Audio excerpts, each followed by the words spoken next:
दुनिया में हर साल नए डाइट प्लान आते हैं। कीटो, वेगन, इंटरमीडिएट फास्टिंग, हर कोई बोलता है ये खाना सेहत के लिए बेस्ट है।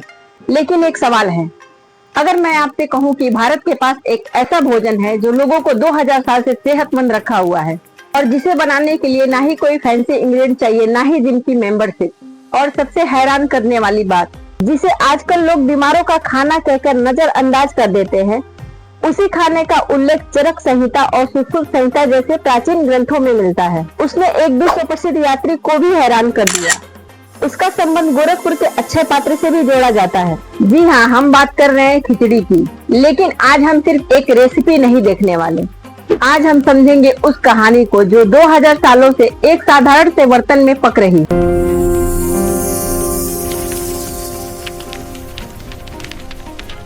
खिचड़ी एक पारंपरिक भारतीय व्यंजन है जिसका आनंद सदियों से लिया जा रहा है। चावल, दाल और मसालों का साधारण मिश्रण है, लेकिन पोषण के मामले में बहुत ही शक्तिशाली है।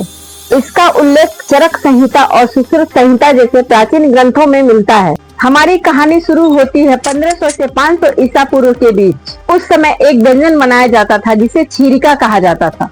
इसमें दूध, चावल और दाल का मिश्रण होता था। समय के साथ यह व्यंजन बदलता गया और धीरे धीरे पूरे भारत में लोकप्रिय हो गया।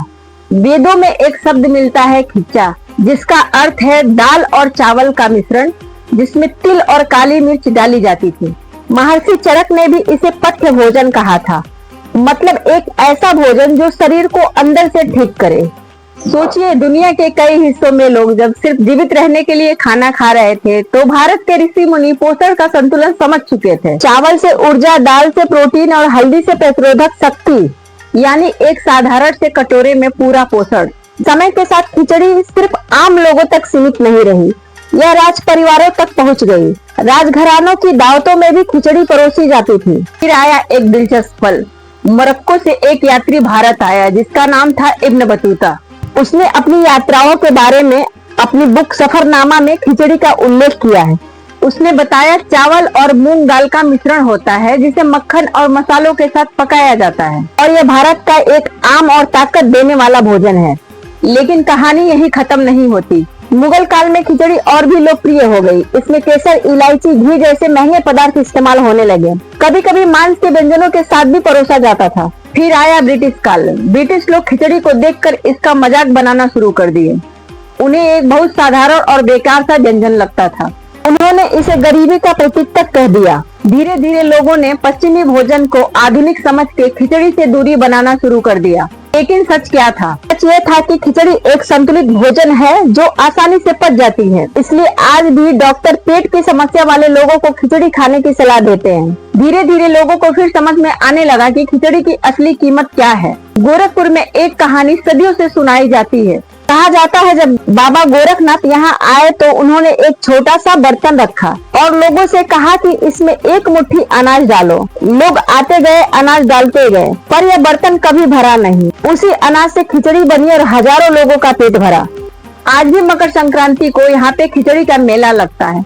नेपाल के राजा से लेके गाँव के किसान तक सभी लोग यहाँ पे खिचड़ी चढ़ाने आते हैं। भारत में एक कहावत बहुत ही प्रसिद्ध है, खिचड़ी के 4 यार, दही, पापड़, घी, अचार। घी स्वस्थ वसा देता है, दही पेट को स्वस्थ रखता है, वही पापड़ कुरकुरापन लाता और अचार पाचन को और भी स्वस्थ बनाता है। जब ये 4 मिलते हैं तो खिचड़ी एक साधारण भोजन नहीं, पूरा अनुभव बन जाता है। भारत में हर जगह खिचड़ी का अलग अलग रूप मिलता है। मूंग दाल खिचड़ी, बाजरे की खिचड़ी, वेजिटेबल खिचड़ी। बंगाल में दुर्गा पूजा के समय बनती है भुनी खिचड़ी। राजस्थान में ठंड के मौसम में बाजरे की खिचड़ी। दक्षिण भारत में मिलती है वेन पोंगल। नाम अलग, स्वाद अलग, पर सबकी मूल भावना एक ही है। आज के समय में खिचड़ी को एक स्वस्थ भोजन के रूप में देखा जा रहा है।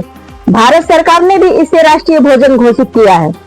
उत्तर भारत के हर घरों में आज भी प्रत्येक शनिवार को खिचड़ी बनाई जाती है। इसे सुख और समृद्धि का प्रतीक माना जाता है।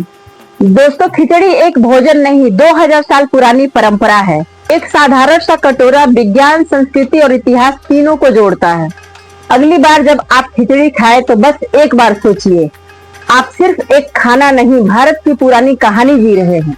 अगर आपको वीडियो पसंद आए तो द फूड हिस्ट्री को जरूर सब्सक्राइब करें। मैं हूं संगीता, मिलते हैं अगले एपिसोड में। तब तक के लिए हैप्पी ईटिंग। जय हिंद।